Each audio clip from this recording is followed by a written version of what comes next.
Assalamualaikum warahmatullahi wabarakatuh, dimanapun sahabat berada. Hari ini kita hari kedua puasa dan kita akan ngabuburit bersama Bosman. Yang jelas, saya baru menyadari bahwa kemarin itu waktu minggu lalu ternyata video kita ini terputus. Jadi saya pikir di awal video ini, diskusi kali ini saya akan meneruskan sedikit tentang pelajaran geopolitik dan geostrategi. Jadi sahabat semua, kita tahu setelah 20 tahun reformasi berjalan, pelajaran tentang Pancasila, pelajaran tentang bernegara hilang dari pelajaran teman-teman. Berarti kalau sahabat semua umurnya sekitar 25 itu jigo ya.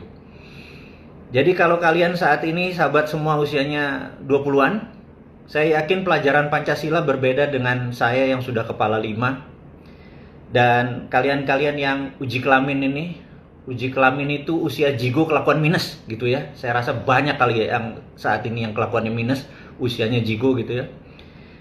Anda disebut kelakuan minus mungkin karena pemahaman bernegaranya yang kurang. Jadi saya buka hari ini tentang cara cerdas bernegara. Karena saya merasa tergelitik, sudah hampir lebih dari 20 tahun tidak ada bapak bangsa, tidak ada yang mengingatkan kemana jalannya arah negara, tidak banyak paham tentang geopolitik dunia, geostrategi dunia, dan geoekonomi. Pertanyaannya adalah, apa sih itu geopolitik? Apa sih itu geoekonomi gitu ya? Jadi saya sederhanakan, geoekonomi adalah kekuatan geografi sebuah bangsa atau negara untuk kepentingan ekonomi. Sekali lagi, geoekonomi adalah kekuatan geografi sebuah negara yang dimanfaatkan untuk kekuatan ekonomi. Itulah namanya geoekonomi. Kalau geopolitik adalah kekuatan politik berdasarkan geografi sebuah negara yang dimanfaatkan untuk kepentingan negaranya. Jadi kita kasih ilustrasi sederhana. Indonesia punya 5 laut di dalam negara. Dan hampir tidak ada negara yang memiliki laut di dalam negara. Biasanya punyanya selat.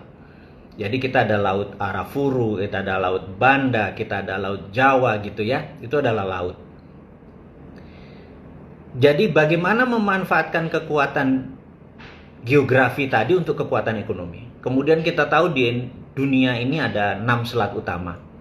Disebut major strait atau selat utama karena selat itu dilalui oleh kapal-kapal niaga besar. Jadi misalnya tanker gitu ya, kapal-kapal besar. Seperti juga mother vessel, kapal kargo yang sangat besar. Nah, 2 selat itu seperti terusan Suez dan Panama, dua-dua itu memang luar biasa padatnya dengan kapal-kapal besar. Dan dari 6 selat dunia itu 4 ada di Indonesia gitu. Nomor 1 adalah Selat Malaka, nomor 2 adalah Selat Sunda, nomor 3 adalah Selat Makassar, dan yang terakhir adalah Selat Lombok. Jadi saya sekedar mengingatkan sahabat semua bahwa kalau kapal dari Jepang, dia turun dari utara, masuk Selat Makassar, masuk ke Lombok, baru belok ke arah Timur Tengah atau Eropa. Kalau dari Australia, kapal Australia mau ekspor batu bara atau nikel atau apapun dari Australia menuju Cina, menuju negara utara Indonesia, maka Australia juga akan lewat Selat Lombok, lewat Selat Makassar, dan arahnya ke utara Indonesia. Nah, kapal-kapal Cina masuk dari Laut Cina Selatan, turun ke arah Natuna, turun ke arah Singapura, tapi dia juga punya port Kelang di Malaysia. Jadi tidak harus kapal dia landing atau merapat di Singapura, bisa langsung port Kelang atau langsung lewat. 1 tahun yang lewat di Selat Malaka, vesselnya lebih dari 100.000 hanya dari Cina saja. Jadi betapa pentingnya selat Malaka bagi Cina. Kita urai. Negara di utara Indonesia itu semuanya negara produsen. Jepang, Korea Selatan, Taiwan, Hong Kong. Kita pisahkan Hong Kong dengan Cina dulu. Kemudian Cina ada Shenzhen, Guangdong, ada Shanghai dan lain sebagainya. 20% produk mereka pergi ke Amerika Utara. Yang 80% pergi ke Afrika dan Eropa, selalu melewati Selat Malaka. Karena itu sejak 2009 Cina merasa penting untuk menguasai Selat Malaka. Makanya ada sebuah strategi oleh Cina yang disebut Malaka Dilema. Kenapa Cina menyebutnya Malaka Dilema? Karena kalau Indonesia sama Malaysia itu kompak, kita gapit itu Selat Malaka, maka Cina ekonominya bisa bangkrut gitu ya.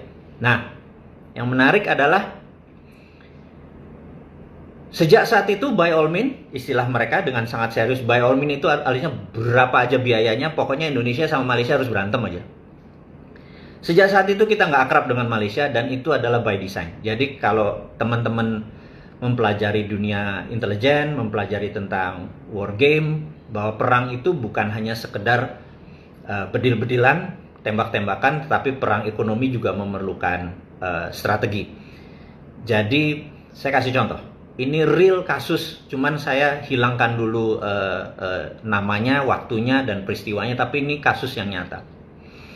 Suatu hari di kawasan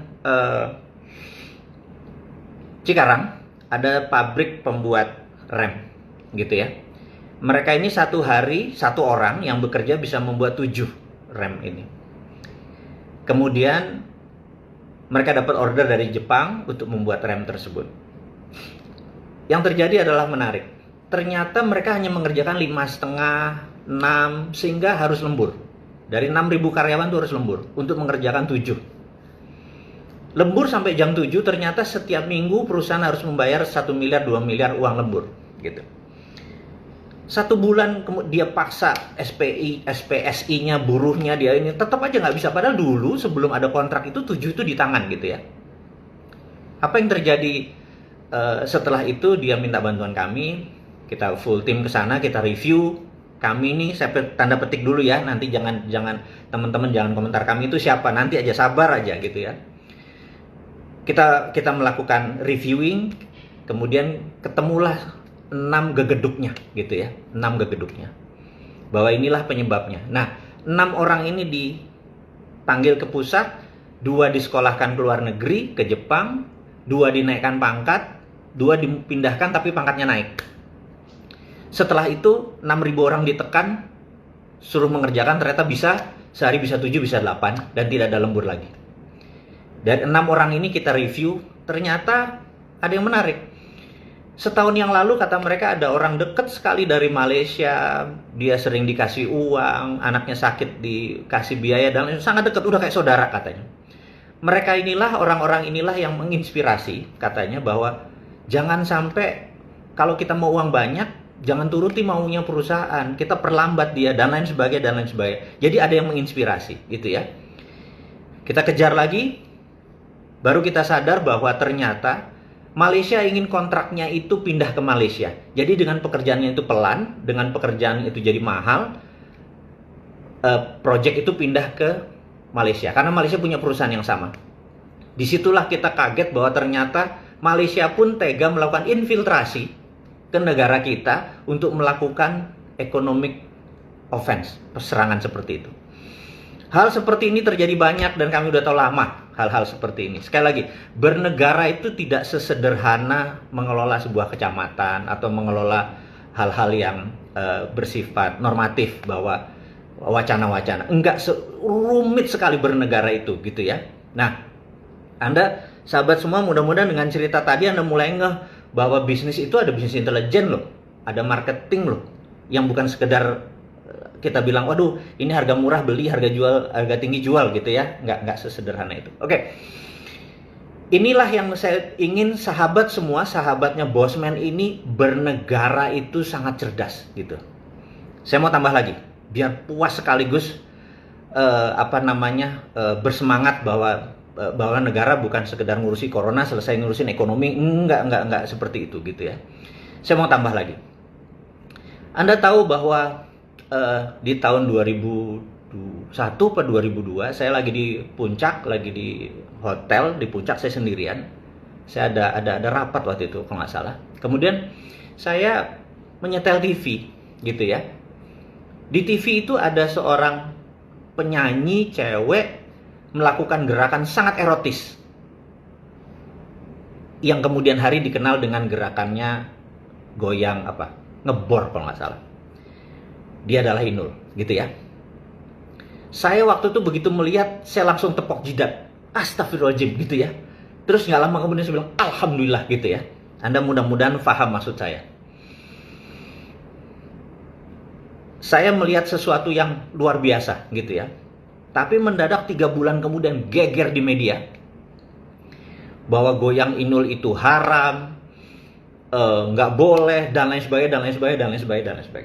Oke, saya selesai dulu. Beberapa tahun kemudian, sahabat saya memiliki teman lama di Malaysia yang dia juga adalah orang petinggi tapi udah pensiun. Senior saya jauh sekali di Malaysia. Suatu hari dia datang ke Indonesia liburan dan saya jemput dia untuk makan malam, dinner. Kemudian dia ingatkan saya. Dia bilang, "Brother, ingatkah waktu itu," katanya, zaman Inul? Ingat, dia bilang gitu. "Apa yang kamu lakukan di Indonesia?" Saya bilang, "Wah, sayang, saya gagal membuat Inul terkenal karena tahu-tahu Inul sudah dinyatakan haram oleh MUI dan lain sebagainya." Itulah katanya gitu. Itu saya yang operation. Saya bilang, terangin lagi, saya bilang gitu. Jadi dia bilang Malaysia pun waktu melihat pertama kali Inul goyang itu, mereka langsung tepok jidat dan bilang astagfirullahaladzim, katanya gini, gila nih katanya gitu ya. Lalu apa yang komentar yang mereka dapat adalah begini, teman-teman. Jadi Malaysia itu ada 5 juta penduduk Malaysia yang penggemar dangdut. Di luar TKI, TKW ya. Penggemar dangdut.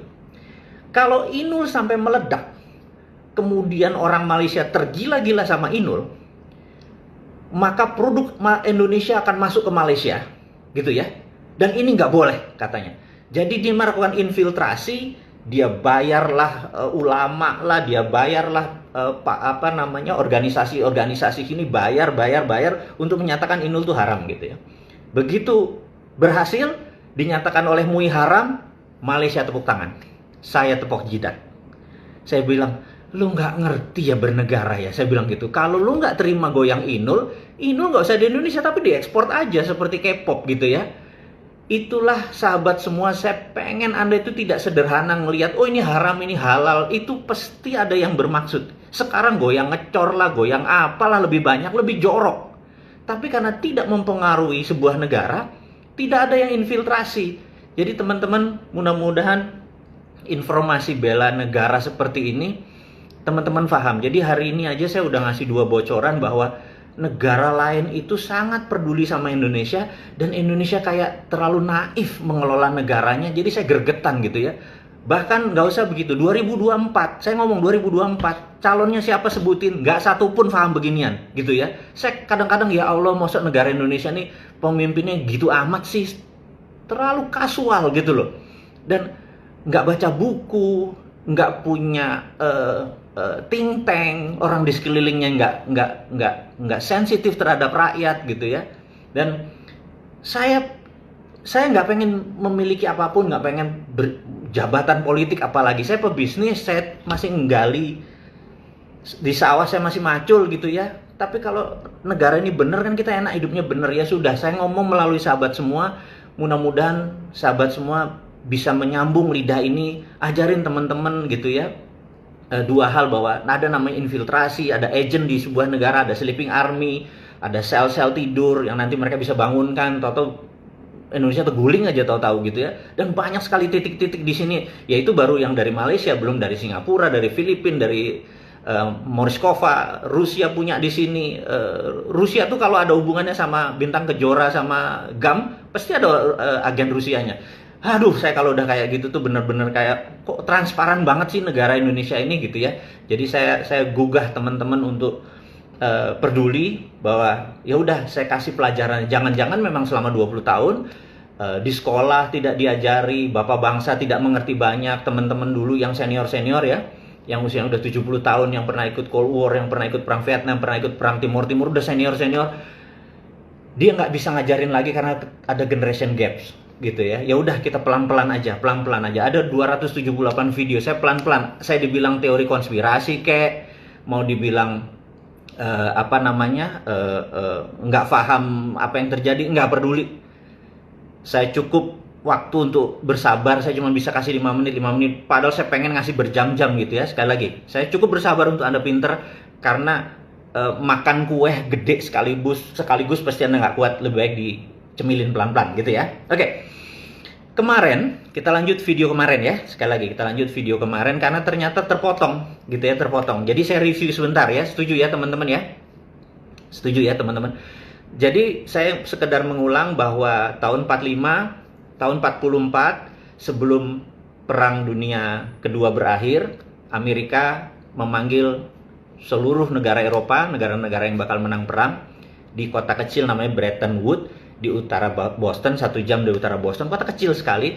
Dan di Bretton Woods tersebut ada beberapa hal yang sangat fundamental. Nomor satu adalah disetujunya dolar sebagai world currency, kemudian disetujunya berdiri IMF, International Monetary Fund, IMF, untuk memonitor dana, dan rule of thumb-nya adalah Amerika punya 26% suara, sisanya adalah negara lain di dunia termasuk Indonesia punya 0,5, Cina punya sekian segala macam, dan untuk sebuah resolusi diputuskan atau keluar harus 75% suara. Kesimpulan, kalau Amerika tidak setuju, maka suaranya cuma 74%. Tidak bisa 75%, tidak pernah quorum. Jadi jangan pernah bilang bahwa IMF lembaga independen. IMF adalah lembaganya Amerika. IMF adalah toolnya Amerika, gitu ya.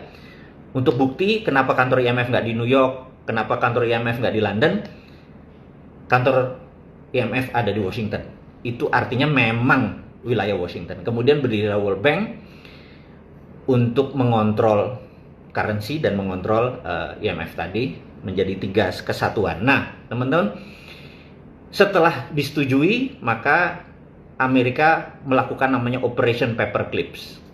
Di Operation Paperclips, Amerika mengambil 1.100 ilmuwan Jerman. Ditarik, begitu 1.100 ilmuwan Jerman udah dibawa ke Amerika, maka Rusia nyerbu Jerman, Jerman rata tanah, selesai. Jadi, sejak saat itu, seluruh teknologi, seluruh orang pinter kesannya pergi ke Amerika semua.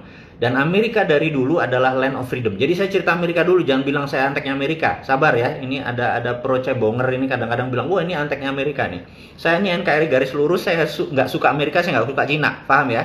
Ini sekedar di hari saya NKRI garis lurus. Tapi saya harus memberi pelajaran supaya Anda paham. Nanti saya cerita bangsatnya Cina, sekarang saya cerita dulu bangsatnya Amerika gitu ya. Nah, kemudian Amerika melakukan yang namanya memecah wilayah.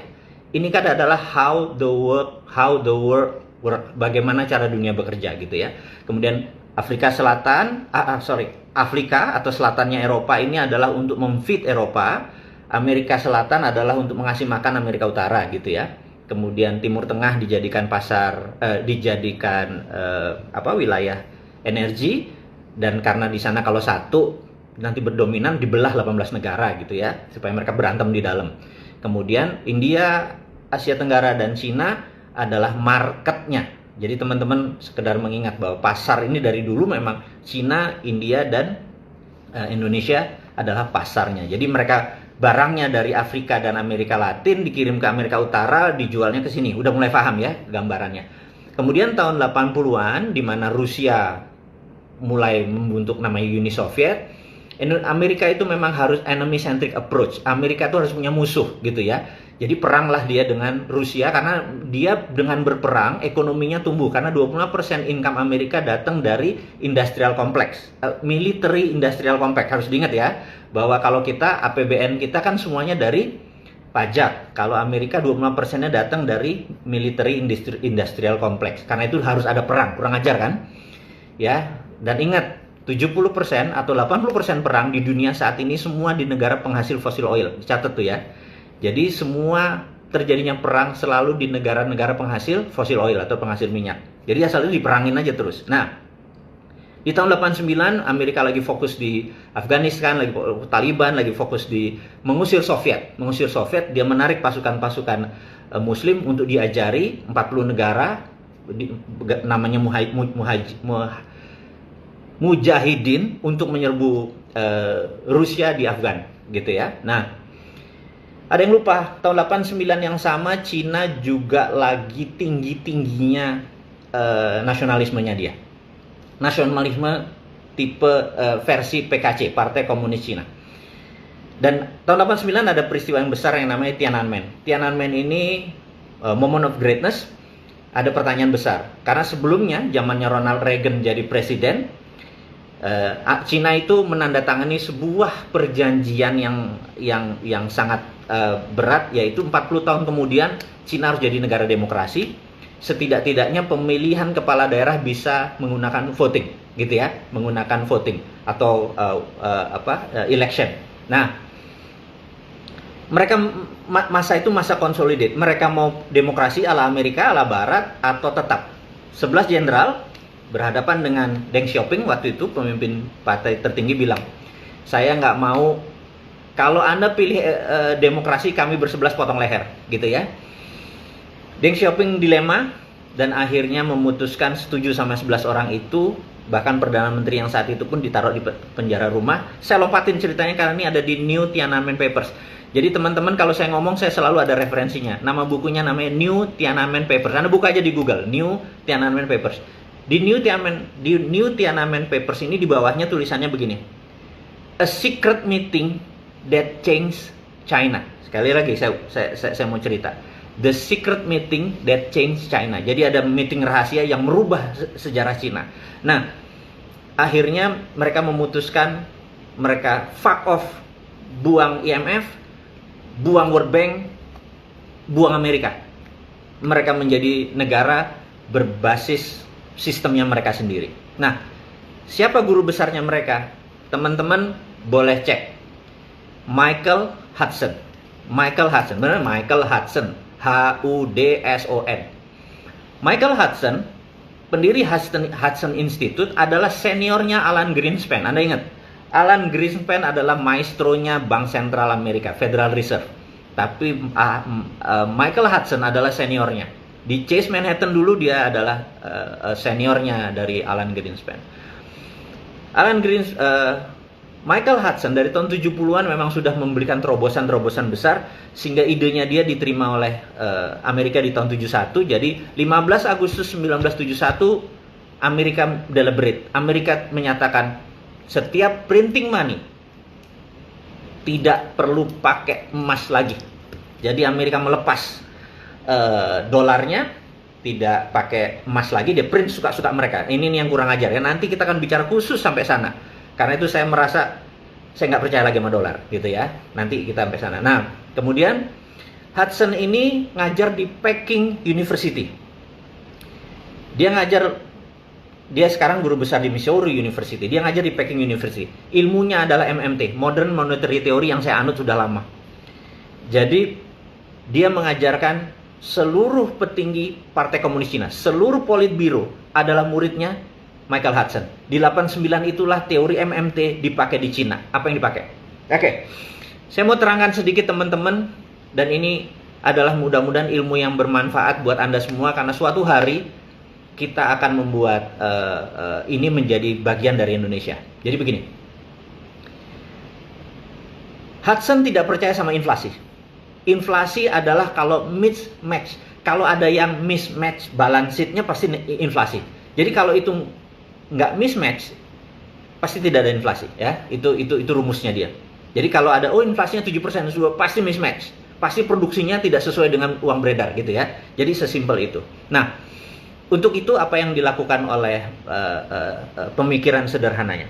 Jadi di Cina itu punya dua mata uang, ada renminbi, ada yuan. Ini kita bicara tahun 89, bukan sekarang, karena sekarang udah hampir satu lagi. Jadi yuan beredar di luar Cina, renminbi beredar hanya di dalam Cina, gitu ya. Nah, renminbi ini dicetak bukan berdasarkan aturan IMF, ada emas, ada pinjaman, ada loan, ada model kayak mega bintang menteri sekarang ini. Apa-apa harus pakai pinjaman, apa-apa harus pakai dolar gitu ya. Mindsetnya begitu. Beda sama yang Cina lakukan. Pokoknya ada underlayingnya.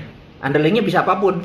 Bisa sumber daya alam, bisa bisnis, atau project, atau emas, atau dolar. Terserah. Nah, sebagai contoh. Misalnya saya Presiden Sontoloyo untuk Republik Sontoloyo gitu ya. Kita ambil kecil, ambil 2000 hektar tanahnya Sultan Ground. Ini yang ngawur aja gitu ya. Nah, kemudian Menteri Perumahan Rakyat bilang, Pak Presiden lapor, saya pengen atau kita nih harus membuat 1 juta rumah murah. Kita perlu 100 triliun. Oke. Maka saya sebagai presiden bilang, oke, Ibu Menteri Keuangan tolong print 100 triliun, kasih ke Pak Menteri Perumahan Rakyat. Dan saya bilang, Pak Menteri, kamu nanti pokoknya tidak boleh ada barang impor. Besinya, semennya, kayunya, semua harus lokal. Dan dihitung benar-benar harga satu rumah berapa, tidak boleh ada bunga. Nanti begitu orang bayar, uang tersebut kasih ke Menteri Keuangan, uangnya masuk itu harus dibakar. 100 triliun tadi dikirim ke Menteri Perumahan Rakyat, langsung pabrik-pabrik di Tegal, pabrik-pabrik di mana, di seluruh Indonesia, pabrik semen, pabrik kayu, batu, bata, kusen, semua nyala gitu ya. Dibangun, kemudian rakyat membayar, entah nyicil, entah tunai, begitu uang masuk, dibakar.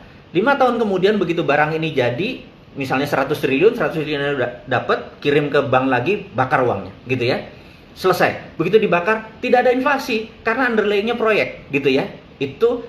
Karena itu di Cina, dengan cepat mereka bangun, karena apapun renminbi bangun, gitu ya. Nah, Anda mudah-mudahan teman-teman, sahabat semua sudah mulai menyadari bahwa akhirnya tumbuhnya cepat, tumbuh. Tapi yuannya bagaimana gitu ya? Mereka kan tetap perlu nilai yuannya tinggi gitu ya. Nah, caranya gampang. Kalau Indonesia nih, kita Indonesia udah menerapkan rupiah biru sama rupiah merah. Rupiah merah di luar negeri, rupiah biru di dalam negeri gitu. Jadi yuan sama renminbi. Nah, kita langsung bilang, oke, kita operasi intelijen. Kita kirim intelijen kita ke Papua Nugini, ke Filipina, ke Malaysia, ke mana aja kita kirim. Usahakan orang ini mendekati pemimpin-pemimpin yang di negara-negara, calon pemimpin atau pemimpin. Tidak perlu presidennya, tidak perlu perdana menterinya, tapi orang dekatnya gitu ya. Nah, misalnya dari Papua Nugini lapor Pak, kita sudah dapat orang yang sangat ambisius, dia bisa jadi presiden, dia bisa jadi perdana menteri Papua Nugini. Oke, jadiin dia deh, gitu ya, berapapun biayanya jadiin. Terus suruh dia nanti buat proyek, pokoknya duitnya ada, pokoknya dia tinggal kerja aja gitu ya. Ini contoh buat ilustrasi. Nah, teman-teman, kemudian begitu orang itu menang jabatannya Perdana Menteri, orang di sekelilingnya bilang, oke, buat yang lama balik modalnya. Jadi kayak jalan tol, jembatan, pelabuhan, pokoknya yang balik modalnya lama aja. Kalau perlu dia nggak bisa bayar, gitu ya. Nah, begitu dihitung, katakanlah jumlahnya 10 billion dolar. Anggap dalam rupiahnya adalah 100 triliun rupiah. Lalu apa yang kita lakukan ini di Indonesia? 100 triliun kita print lagi, kita bayar lagi ke Krakatau Steel. Jadi proyeknya ini ya, untuk besinya, semen Indonesia, besi segala macam, bawa ke Papua Nugini utuh. Ingat ya, bawa ke Papua Nugini utuh.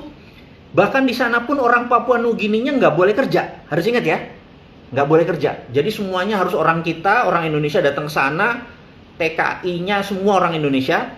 Pokoknya di sana nanti Perdana Menteri cuma datang gunting pita, rakyatnya suruh keprok-keprok gitu ya. Itu aja tugasnya. Nah, nanti begitu barang balik, mereka nyicil dalam bentuk dolar ke Indonesia. Nah, begitu dolar masuk, renminbi kita bakarin sehingga nilai rupiah merahnya menguat. Anda mulai paham ilustrasi ini ya, mulai paham.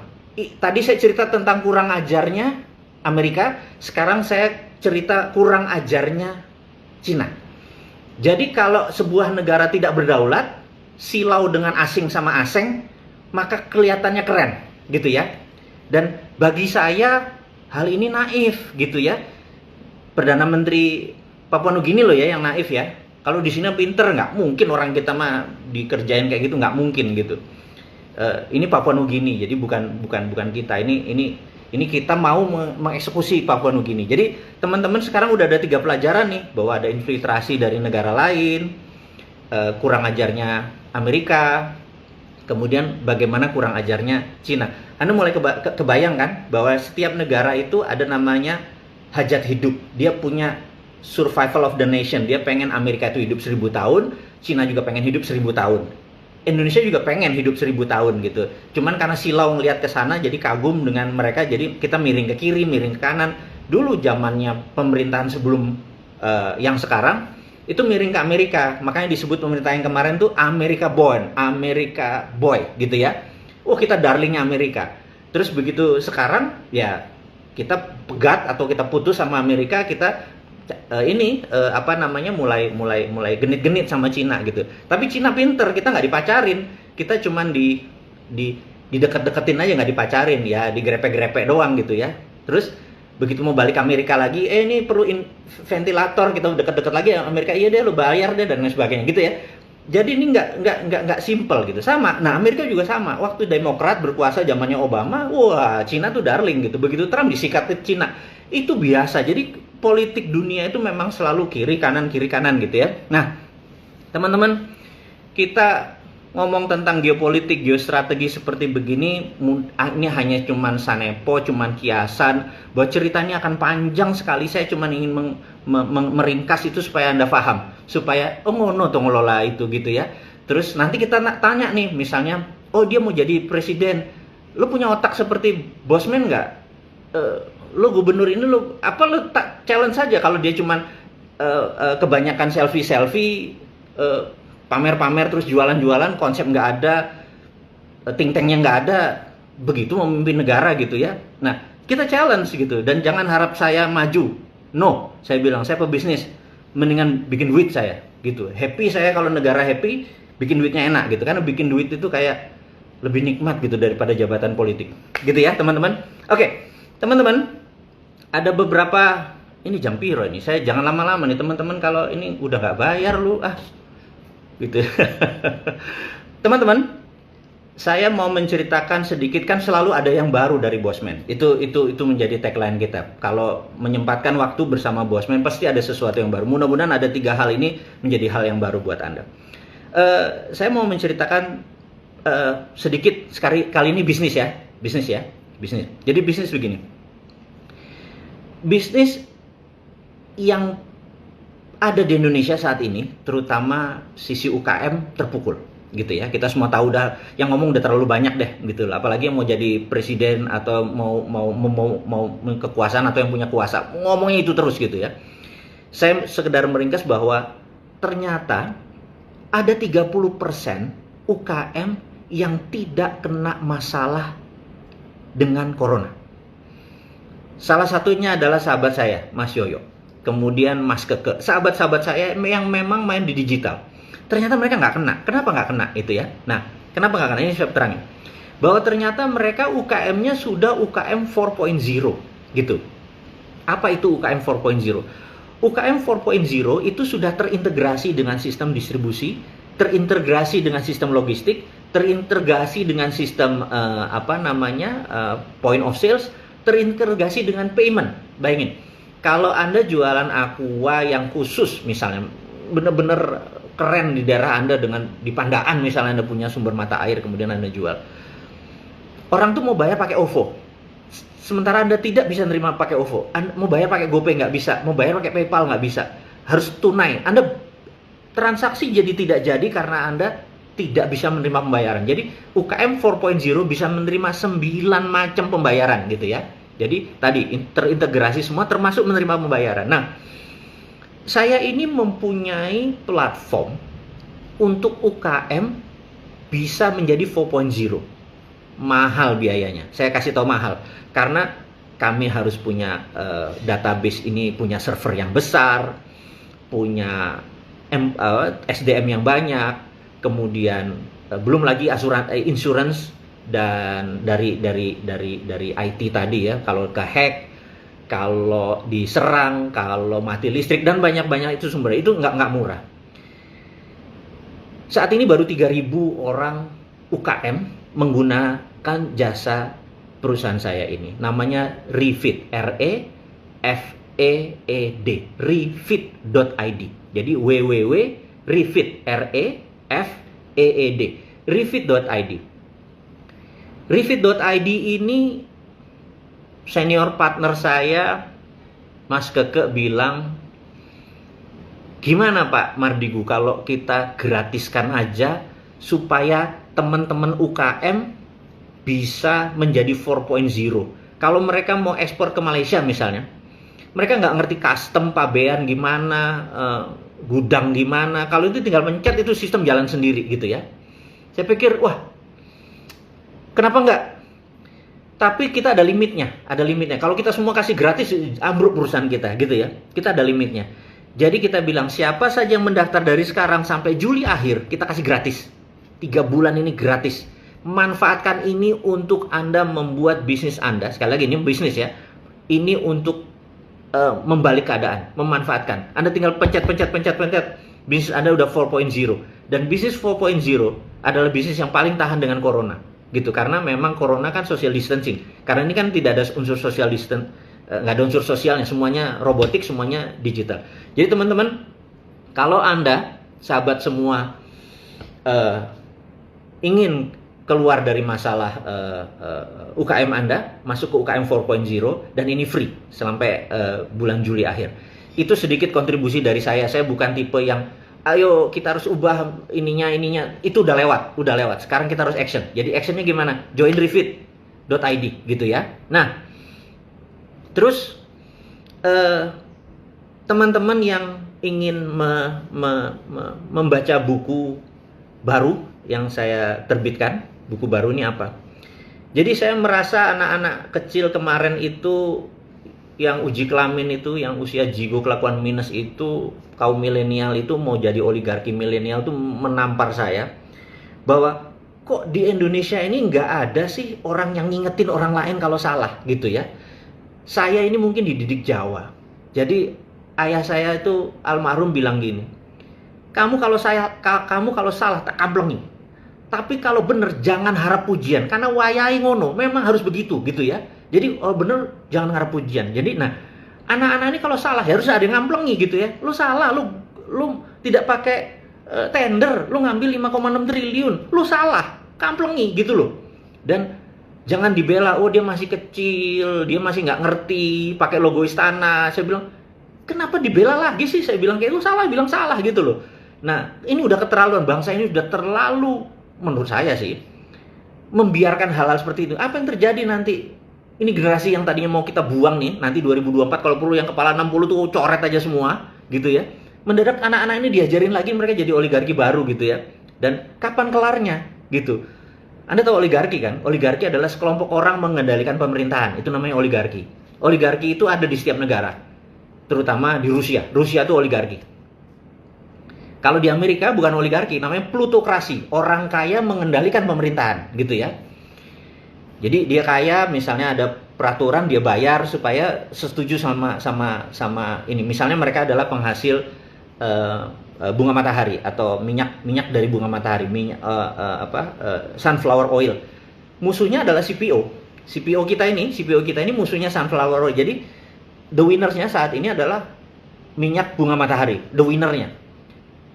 Kemudian ada incumbent, kemudian penantangnya namanya CPO, crude palm oil gitu ya.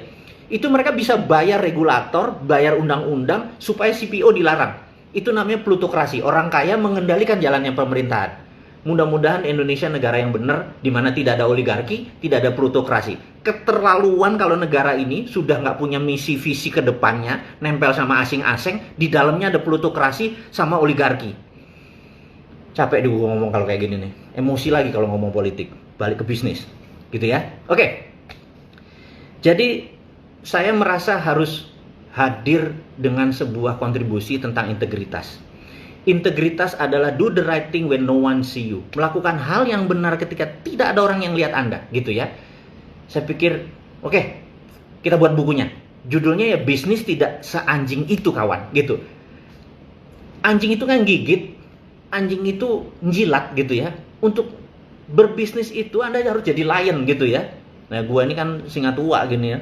Luka lagi gara-gara BUMN, ngamuk lah gua gitu ya.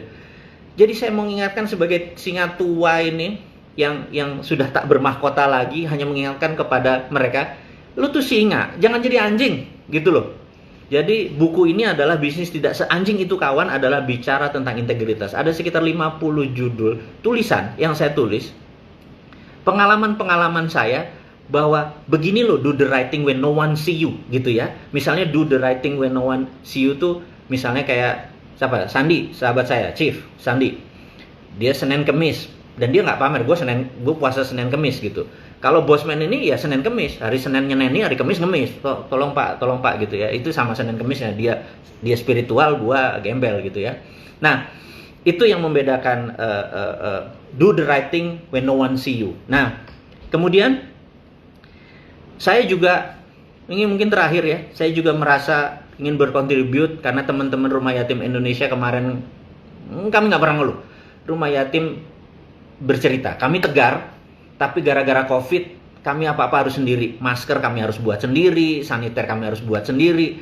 Tapi begitu in term of money atau sumbangan, mendadak semua orang lagi kuanfu sakum wa ahlikum. Jadi baru dirinya sendiri dan keluarganya. Jadi untuk anak yatim gemeter nih.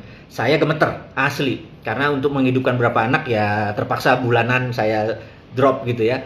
Tapi ya berapa lama saya bisa tahan. Jadi saya pikir apa ya kontributnya gitu ya. Saya bilang sama anak-anak, sama kakak asuhnya bilang, gini deh, saya punya video. Judulnya Vision 2030, bagaimana saya melihat tahun 2030 Indonesia bagaimana menjadi domination, untuk Indonesia menjadi mendominasi, dan bagaimana kita mendistract the world, dunia ya, bukan sekedar Indonesia. Jadi Anda sebagai UKM bagaimana, Anda sebagai profesional bagaimana, negara itu bagaimana, semua saya rinci di sana, di visi 2030, dan seluruh keuntungannya buat Rumah Yatim Indonesia. Gua kalau ngomong yatim, susah. Oke, kita jadi teman-teman kalau Anda ada uang sedikit, kami Rumah Yatim kalau bisa jangan disumbang, tapi beli aja itu visi 2030, karena ini biar kami independen, biar kami nggak punya utang budi, biar kami berat loh nerima sumbangan itu. Anda tahu, saya 24 tahun ngurusin dunia kepantian. Kalau bisa jangan berutang deh gitu ya. Gitu. Itu dari saya. Nah, teman-teman, di ujung pembicaraan kita hari ini, awalnya kita bicara geopolitik, di ujungnya kita atau saya jualan tentang refit untuk UKM Anda menjadi 4.0, refit refeed.id, www.refeed.id. Nah, kemudian saya juga mengajak teman-teman untuk belajar tentang integritas, beli buku dari Business Hack. Ini adalah bisnis nggak seanjing itu, karena Anda adalah seorang singa, Anda adalah seorang lion, Anda adalah king gitu ya. Anda nggak harus jadi gembel, nggak harus ngejilat gitu ya, apalagi Anda masih muda-muda. Buku ini adalah buku pengalaman saya, bagaimana saya gagal, bagaimana saya berhasil, bagaimana saya harus melakukan sesuatu yang benar dan saya ditempelin. Biar aja saya yang salah, Anda ambil yang benar-benarnya aja. Terakhir, video Vision 2030. Saya coba, kalau Anda mau beli Vision 2030, Anda bisa baca ini nggak? Ini nomornya adalah 087884335080. Ini khusus untuk Rumah Yatim Indonesia dengan Mbak Zeta. Anda catat. Ini ada video, Anda catat ya. Nanti itu adalah Anda untuk belajar tentang forecasting, melihat apa yang terjadi 2030. Apa yang akan saya predik adalah aduh, saya bocorin nggak ya? Gini deh, minggu depan saya akan bocorin apa yang akan terjadi. dan Anda siap-siap akan terkaget-kaget ternyata Indonesia demikian powerful, demikian kuat, dan kita gandengan aja. Dan saya udah nggak sabar sebenarnya untuk membuka ini semua. Bukan teori, bukan hanya visi, tapi benar-benar action plan, dirinci sangat detail. Baik sahabat, mudah-mudahan ngabuburit hari ini dengan Bosman Anda dapat sesuatu yang bermanfaat. Mudah-mudahan Anda bisa melaksanakan ibadah dengan semangat, dan COVID sebentar lagi akan selesai dan kita pasti menang. Dan menang kita karena kita mempunyai strategi menyalip di tikungan yang akan membuat Indonesia menjadi terbaik, gitu ya. Dan untuk rahasia yang akan saya ceritakan kita tunda sampai minggu depan. Terima kasih sahabat semua. Sampai berjumpa lagi. Assalamualaikum warahmatullahi wabarakatuh. Sukses buat Anda semua.